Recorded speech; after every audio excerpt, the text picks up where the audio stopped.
Hey, it's that time of the year again. Every 6 months or so I kinda like to give in some sort of checkup on the channel. It's normally pretty similar news each time, just chat about what I'm focusing on. I do want to mention that I'm spreading my focus a little bit over onto other projects, but YouTube-wise, Spiny Norman is still a priority. I am doing some videos on collaborative channels with my friends. Couch Co-op is a Let's Play / podcast channel, where we are discussing a variety of games. I will say that the videos I edit over there do not come out frequently, but I do a lot of editing for them. With Spiny Norman playthroughs, the intention is more so to get through all the games, followed by a Last Call episode. The Last Call is really where all the effort is being poured into. Editing through the playthroughs really quickly kind of helps me write those, as I'm kind of refreshing myself on everything I just went through in a game. Where with Couch Co-op, the intention is more so to make a video that trims the fat a lot more. Gives it more opportunity for edits, makes it a little funnier, helps with the pace in a bit. But that's just my approach. I'm not the only person making videos for that channel. I think both can be good, because I think the conversations and the playthroughs on Spiny Norman are good. It's kind of like listening to a mini podcast. There's also my podcast of Chris from Smash Pack and Stuart called Chaos Drive. Not releasing those as fast as I would like to either, but it's all a balancing act. I do intend on releasing more episodes. The biggest thing that's causing me to shift from this channel ever so slightly is the webcomic project that I've been working on for the last few years. I've been working on it with friends, more have come on since we started.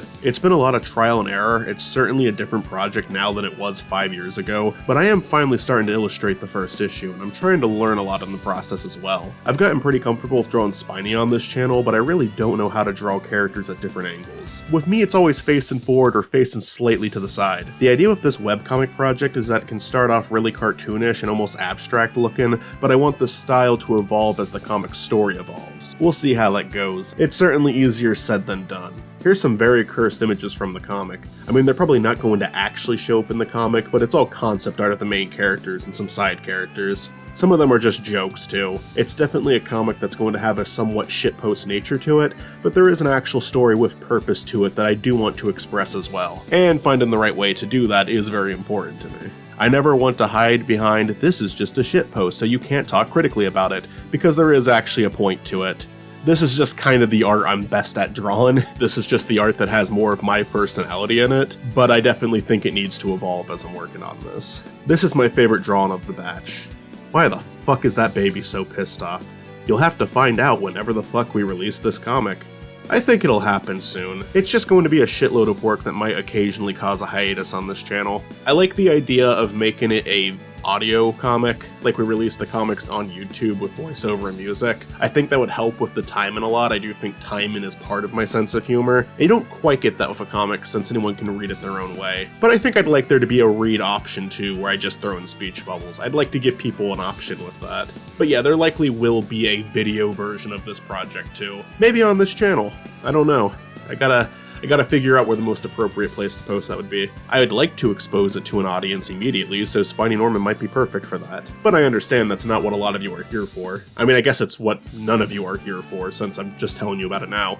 But hey, maybe it can become something you're here for, I don't know. That would be neat, right? But with that being said, let's talk about what's going on with this channel. Year of the Hedgehog 2 is my next Sonic related video. It's coming along nicely so far, but it is another one with a lot of illustrated sequences. If I'm being honest, I don't see this one getting completed for at least 2 months. 2 videos that should be released before that is the 3rd episode of Spiny's Mailbag, and the next web show video. So what's the next web show video gonna be? Well, I'll give you a hint. Wait, they're gonna think I'm talking about Red vs. Blue. It's Dick Figures. Dick Figures is next. I'm actually starting the research stage of my 5th web show video too, so that one's already planned. Dick Figures will probably be a smaller one, where the video after that one is looking to be a lot bigger. I'll get back to Sonic Rush this week. The episodes do not take a long time to edit, as I suggested before. There's still a decent number of episodes left, so that should hold me over with the uploads while I try to get this Year of the Hedgehog video out. I've had 2 Better Call Saul videos shelved for quite a while now. I definitely want to get back to those soon as well. I like having a variety in my uploads, so I feel like after Year of the Hedgehog 2 I could probably shift focus onto one of those videos, but we'll see what happens. All of these are projects I intend on doing. It's normally going to be a matter of when rather than if. We have been doing a live Sunday show weekly, and I do plan on keeping that going. We've also been missing weeks lately just due to a busy schedule, and I could honestly see that happening some more, but I'll try to keep it as consistent as possible. With that being said, let me just say thank you for watching. Thank you to everyone who's been helping me with these videos, whether it's collaboration on a specific video or just hopping in a call to make the playthroughs less boring. It's always appreciated. Have a good one.